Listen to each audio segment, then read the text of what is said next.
네, EGM 컨퍼런스 시작하겠습니다. 금일 리뷰할 케이스는 남자 76세 환자입니다. 팔피테이션과 체스트 디스컴포트 주소로 내원하였고 수년 전부터 컨티뉴스하게 계속 증상이 있었습니다. 환자 2021년에 논스테미로 LADA 스텐트 삽입했고 PL 브랜치와 서크의 DEB 시행한 3베슬 디지스 병력이 있습니다. 하이퍼텐션 DMT, 슬리피디에미아 다 있었고 그 논스테미 시술하고 나서 아스피린 포함해서 복용하고 있고 콩코르 2.5 QD도 복용하고 있었습니다. 심초음파 상에서 마일드하게 디크리즈드 된 LV 시스톨릭 펑션 보였으나 특별한 올모션 업노멀리티는 없었고 글로벌 하이퍼키네시아 보였습니다. 11리드 심전도 소변입니다. PVC가 프리컨트하게 나오고 있고 일단 인페리어 엑시스, 투쓰리 AVF 포지티브로 인페리어 엑시스를 보이고 있고 프리코디알 리드에서 포지티브 컨콜던스 보이고 있습니다. 그래서 일단 로컬라이제이션을 하자면 V1S 포지티브라서 LV 쪽의 가능성이 많겠고 LV OT 가능성이 제일 높은 것으로 보이는데 프리코디알 리드에서 보면 V1, 2, 3에서는 명확하지 않지만 5, 6에서 보면 디플렉션 되는 타임이 좀 길어서 에피카디알 리전도 고려를 해봐야 될 것 같은 PVC 소견이었습니다. 홀터 시행했는데 4월 14일에 시행한 홀터에서 PVC가 20% 정도 체크되었고 PVC 아까 EKG에서 보였던 PVC1은 계속 도미넌트한 폼으로 많이 나오고 있고 그 이후에도 이제 PVC2의 폼이 중간중간에 같이 섞여서 나오고 있습니다. 이 두 개가 섞여서 논서스탠드 VT처럼 나오는 컴플렉스도 있었습니다. 트레드밀 테스트에서도 역시 PVC1 폼이 가장 도미넌트하게 나오는 것을 볼 수가 있었는데 이게 V2 리드에 아마 그 위치에 따라 달라지는 것 같은데 이 심전도에서 보면 V1에서 포지티브, V2에서 다시 또 네거티브로 좀 바뀌다가 V3에서 다시 포지티브로 이렇게 바뀌는 V2에서 이렇게 엑시스가 조금 바뀌는 듯한 모습을 보이고 있습니다. 그래서 이런 수준을 종합해 봤을 때 피카디알의 안테리어 인터벤트리큘라 베인 오리진의 PVC도 조금 생각을 해봐야 되지 않을까 그렇게 생각이 들었습니다. 체스트 엑스레이 상에서 카디오메갈리 소견 보이고 있고 이데마처럼 이데마가 약간 있는 것처럼 보이지만 사실 환자 증상은 없었고 이전하고 큰 차이는 없어서 이데마는 없는 것으로 보입니다. 시술을 하기 전에 카디악 CT를 찍었고 LAD에 페이턴트한 스텐트 보이고 있고 LCX랑 RCA에 마일드한 스테노시스 보이고 있어서 지금 현재에는 코로나리 아테리에 시비한 스테노시스 보이지 않았습니다. EP 스터디를 시행하였습니다. 환자 일단 에피카디알 오리진이 가장 많이 의심을 했고 레프트 사이드에 의심을 했기 때문에 CS 카뉼레이션을 마이크로 카테터를 통해서 일단 카뉼레이션을 하였습니다. 그 전에 넣었던 LED 스텐트가 희미하게 잘 보이진 않지만 여기 이렇게 보이고 있고 아래 위에서도 보이고 있습니다. 지금 카테터는 AIV까지 팁이 들어가 있는 상태이고 코로나리빈 안지오그램을 시행을 하였습니다. 여기 스텐트가 보이고 있고 이니셜 리듬은 노멀 사이너스 리듬의 PVC가 커플링된 양상을 보이고 있고 처음에 나온 PVC는 클리니컬하게 도미넌트한 PVC1 폼이었습니다. 커플링 인터벌은 503ms 정도였습니다.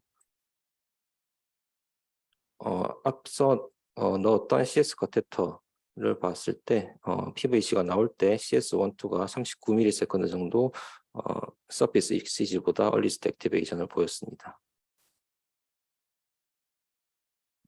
11일 심전도에서 앞서 봤던 클리니컬하게 도미넌트한 그 심전도와 동일한 모습을 보였습니다. PVC2는 이제 이소프로테레놀을 시작하고 나서부터 나왔습니다. PVC2의 폼은 이렇게 생겼고 일단 2,3 VF에서 네거티브 소견 보여서 슈페리어 엑시스를 보이고 있고 V1에서도 네거티브 포지티브 소견 보이고 있고 일단 레프트 사이드인 것 같은데 에이펙스 조금 더 아래쪽에서 오리진하는 아래쪽 안테리어 월 쪽에서 아마 오리진하는 것으로 일단 생각이 되는 PVC가 나오고 있습니다. PVC는 EGM에서 봤을 때 CS12 시그널이 서피스보다 더 느렸습니다. 11드 심전도 모양이고 PVC3도 역시 나왔습니다. PVC1 모양과 비슷하지만 V1에서 네거티브 보이고 있고 엑시스는 인페리어 엑시스로 아래로 내려가는 모습을 보이고 있습니다. V3, 4 정도에서 이제 엑시스가 체인지 되는 모습을 보이고 있어서 아마 RVOT 쪽이 아닐까 생각이 됩니다. 역시 CS1, 2에서 서페이스 ECG보다 더 느린 모습을 보이고 있었고 11드 진전도의 모습입니다. 그래서 PVC 1, 2, 3를 종합해 보면 서피스 ECG와 비교했을 때 PVC1이 우리가 타겟으로 하는 클리니컬 도미넌트한 폼의 PVC였고 PVC2가 아까 홀트에서 나왔던 PVC 모양과 같은 모양이었고 PVC3는 그 전에 ECG에서는 도큐멘테이션 되지 않았지만 이번에 EGM 그 EP 스터디에서 새롭게 나온 PVC3 이렇게 세 가지의 모습이 보였습니다. 그래서 이제 카테터 포지션을 시행을 하였습니다. 트랜스 에올틱으로 스마트 터치 카테터를 인설션 하였고 그리고 트랜스 셉탈 펑션을 통해서 트랜스 셉탈로 데카나브 카테터를 포지션을 하였습니다. 이제 데카나브와 그 스마트 터치 카테터를 움직여가면서 가장 얼리스트한 액티베이션 사이트를 찾았습니다. 하지만 역시 CS1, 2가 가장 얼리스트한 PVC가 나올 때 가장 얼리스트한 액티베이션을 보이고 있었고 최대 50ms 정도 빠르게 되었습니다. 3D 매핑 시스템을 같이 시행했기 때문에 액티베이션과 볼테지 매핑을 시행했고 이쪽 부분 그러니까 CS1, 2의 안테리어 인터벤트리큘러 베인에 가까운 부분에서 가장 빠른 액티베이션을 보이고 있었고 볼테지 맵에서도 부분에 약간 로우 볼테지 그리고 안테리어 월 쪽에 로우 볼테지를 보이고 있습니다. CS 안쪽에서 액티베이션 맵을 보면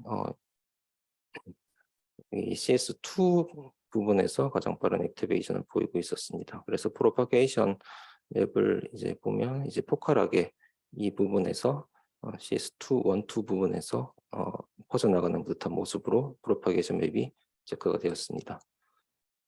그래서 맵 디스타를 트랜스 에올틱으로 이제 스마트 터치를 넣었고 그 맵 디스타를 움직여가면서 얼리스트 액티베이션을 찾았는데 얼리스트 액티베이션 사이트는 이 부분이었고 하지만 CS1, 2보다는 더 빠른 소견을 찾아볼 수는 없었습니다. 하지만 이 부분에서 한 10ms 정도 빠른 시그널을 찾을 수 있었고 유니폴라에서 QS 패턴을 보이고 있었습니다. 이 부분에서 페이스 매핑을 시행하였을 때 PASO는 83% 정도 나왔고 얼추 비슷하지만 여기 V2도 다르고 V1도 조금 차이가 있습니다.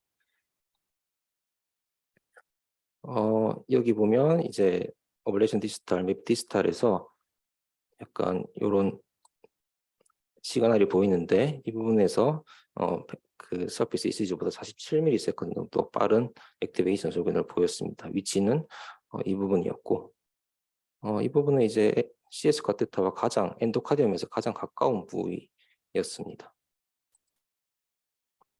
그래서 그때 이 소견도 그 카르트에서 보면 이 PVC가 나올 때 약간 프레그멘테이션 된 이런 웹 디지털에서 시그널이 보이고 있고 유니폴라에서는 QS 패턴도 같이 보이고 있었습니다. 그래서 서머리 해보자면 멀티포컬 PVC가 나왔는데 모두 세 가지 폼으로 나왔고 하지만 클리니컬리 도미넌트 PVC는 PVC1 폼이었습니다. 저희가 타겟으로 하는 PVC였고 얼리스트 액티베이션 사이트는 그 CS1, 2였고 CS1, 2는 AIV까지 들어가 있었습니다. 액티베이션 매핑을 했을 때 포컬한 이제 엔도카디아 오리진에서 퍼져나가는 듯한 모습을 보였고 페이스 매핑을 했을 때 83% APSO를 보였습니다. 하지만 맵 디스타를 했을 때 이제 최대 47ms 정도 빠른 시그널을 보여서 이제 어블레이션을 하기로 하고 트랜스 에올틱을 통해서 이 CS1에 가장 가까운 엔도카디움에서 이제 어블레이션을 시행하기로 계획을 하였습니다. 50W부터 시작했고 사이너스 리듬일 때의 맵 디스털의 시그널 모습이고, 이거는 PVC가 나올 때의 맵 디스털에서 시그널 모습인데 PVC보다 60ms 정도 더 빠른 시그널을 보이고 있고, 여기부터 에볼레이션을 시행을 하였습니다. 이때 유니폴라는 QS 패턴 역시 보이고 있었고, RF 어블레이션은 이 부분부터 시행을 하였습니다. 이렇게 해서 9번까지 어블레이션을 하였는데 PVC가 사라지지 않았고 PVC 1 폼은 계속 나오는 상태였습니다. 그래서 카테터 그 포지셔닝이나 그 위치가 잘 유지가 안 돼서 그럴 가능성도 있어서 트랜스셉탈로 다시 업브레치를 해서 다시 시행하였습니다. 트랜스셉탈로 역시 트랜스 에올틱보다는 약간 느리지만 이 부분에서 이 시그널을 보고 어블레이션을 시행을 하였습니다. 그래서 이제 또다시 트랜스 에올틱으로 다시 바꿔서 시행을 하였습니다. 계속 PVC는 지금 보시는 바와 같이 계속 나오고 있는 상태고 PVC1이 없어지지는 않았습니다. 그래서 계속 서페이스 ECG보다는 빠른 시그널이 보이는데 어블레이션을 해도 없어지지 않았고 토탈 이제 RF는 15회까지 들어갔습니다. 그래서 엔도카디움 어블레이션 사이트를 종합해 보면 이렇게 어블레이션 사이트는 토탈로 이렇게 되었습니다. 이제는 엔도카디움에 최대한 했음에도 불구하고 PVC가 사라지지 않았기 때문에 카디악 베인을 통해서 어블레이션을 시행하기로 계획을 하고 다시 코로나리 안지오그램을 시행을 하였습니다.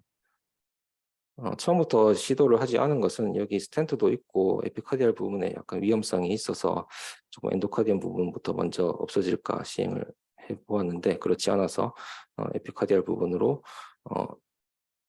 바꿔서 했고, 이게 이제 시스가 안쪽까지 들어가야 그 스마트 터치가 유지를 할 수가 있어서 일단 EPT 카테터를 먼저 밀어넣고 시스를 푸시해서 이 끝까지 밀어 넣을 수가 있었습니다. 그래서 일단 들어간 EPT 카테터로 얼리스트 액티베이션 사이트를 봤을 때 46ms 정도 엔도카디움보다 훨씬 빠른 액티베이션 사이트를 보였고, 들어간 시스를 통해서 맵 카테터를 그 타겟으로 하는 AIV까지 넣을 수가 있었습니다. 맵디스탈의 48ms 정도 빠른 시그널을 체크를 할 수가 있었습니다. 이때 페이스맵을 했을 때 PAS는 93%, 이전보다 더 좋아진 소견을 보였고 거의 V1이나 V2 거의 같은 모양을 보이고 있습니다. 그래서 RF 어블레이션은 35W로 시행을 하였고 이제 카디악 베인 안에서 어블레이션을 하는 거기 때문에 하프셀 라인으로 30cc/m 맥시멈 레이트로 해서 시행을 하였습니다. 임피던스는 처음에 오르다가 그 이리게이션 속도를 높이고 나서는 다운된 모습을 보였고, 그래서 AIV 엔도카디움 아니고 에피카디움입니다. 죄송합니다. 그래서 에피카디움 부분에서 어블레이션을 시행을 하였습니다. 네, 칼토에서는 이렇게 어블레이션 하는 모습을 보였고, 그리고 16회, 17회까지 에피카디움 부분에서 어블레이션을 시행하고 역시 임피던스는 낮게 유지되고 있습니다. 최대 85ms 정도 더 빠른 시그널을 보이고 있고 파필드로 좀 보이고 있는 것처럼 보이고, 그래서 토탈 어블레이션 사이트는 AIV 쪽에 이렇게 어블레이션을 하게 되었고 CS1, 2 쪽에 가깝습니다. 그래서 토탈로 엔도카디움과 에피카디움 어블레이션 사이트를 종합해 보면 모습이 이렇게 나왔습니다. RFC를 총 시행하고 나서 이제 PVC 무한 모습은 나오지는 않았습니다. 하지만 여기 PVC2 요거는 이제 PAC 에버런트 같고 PVC2의 모습이 간혹 나오고 있습니다. 그래서 시술을 시행하고 나서 이제 시행한 ECG에서도 PVC2의 모습이 간혹 가다가 나오고 있고, 하지만 우리가 타겟으로 했던 PVC1은 더 이상 나오지는 않았습니다.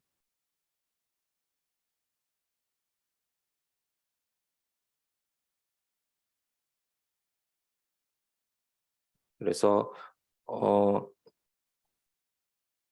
LV 썸밋 그리고 에피카디알 PV 아리드미아에 대해서 간단하게 이제 리뷰를 해보면, 우리가 타겟으로 했던 AIV는 여기에 있고, 여기 파란색으로 된 부분은 이제 그 아나토미컬하게 접근 불가능한 부분이고, 여기 라테랄 쪽에 있는 노란색으로 표시된 부분은 접근이 가능한 부분입니다. 일단 LV 서밋이라는 것은 LVOT의 일종입니다. LVOT라서 가장 하이스트 사이트에 위치해 있고, 하지만 LVOT 중에서도 에피카디알 쪽에 위치한 걸 이제 LV 서밋이라고 하는데, LAD와 서커의 삼각형 사이에 있기 때문에 사실 저희 환자처럼 이제 스텐트가 들어간 경우에는 데미지를 받을 수가 있어서 조심을 해야 될 것 같습니다. 그리고 이제 GCV 그레이트 카디악 벤의 아나토미는 그 코로나리 아터리를 휘감아서 이렇게 내려오는 경우도 있고, 여러 가지 베리언트가 있어서 그 카디악 벤의 안지오그램을 찍어보고 카뉼레이션을 하는 것이 좋다고 일단 나와 있었습니다. 일단은 에피카디알 그 PVC인지 먼저 ECG에서 파악을 하고 들어가면 훨씬 더 준비를 하기도 좋고, 카테터 포지션을 미리 선택을 하기도 좋습니다. 그래서 에피카디알 LVOT 패턴은 일단 QRS 이니셜 포션의 슬로우 컨덕션을 보이고, 즉더 그 디플렉션이 더 느리게 된다는 말이고, 그래서 일단 맥시멀 디플렉션 인덱스라는 이 값을 이용해서 QRS 듀레이션의 그 맥시멈까지 들어가는 이제 시간을 나눠서 본 게 0.55보다 크면은 거의 에피카디알에 가깝다, 이런 논문이 있었습니다. 몰폴로지만 봤을 때는 이제 저희 환자에서 잠깐 보였는데, V2에서 R웨이브가 잠깐, V1에서는 R웨이브가 있다가 V2에 잠깐 사라지는 그런 부분이 있었는데, 거기 이제 AIV 오리진일 가능성이 있을 거라고 나와 있었습니다. 이런 이제 썸밋에 있는 아리드미아를 어블레이션 하는 것은 사실 상당히 어렵습니다. 에피카디안 부분에 있기 때문에 에피카디얼 어프로치를 시행해야 되는 경우가 많고, 이렇게 에피카디얼 어프로치를 시행하는 방법 중에는 가이드와이어를 통해서, 이게 사실 가이드와이어를 따라서 이 어블레이션 카테터가 들어간 것 같은데, 이런 특수한 가이드와이어를 따라가는 카테터를 쓸 수도 있고, 저희처럼 마이크로 카테터로 카뉼레이션을 하고 그렇게 해서 이제 찾아보는 방법도 있습니다. 일단 하지만 저희에서도 이제 조금 챌린지 했지만, 맵 카테터가 이 안쪽까지 들어가는 게 조금 쉽지는 않을 것 같습니다. 어쨌든 접근이 불가능하다면 어그레시브하게는 에탄올 어블레이션을 할 수도 있는데, 이렇게 되면 이제 디스탈 쪽에 에탄올이 들어가면서 광범위하게 데미지를 줄 가능성도 있어서 조금 우려되는 바가 있습니다. 네, 발표는 여기까지입니다.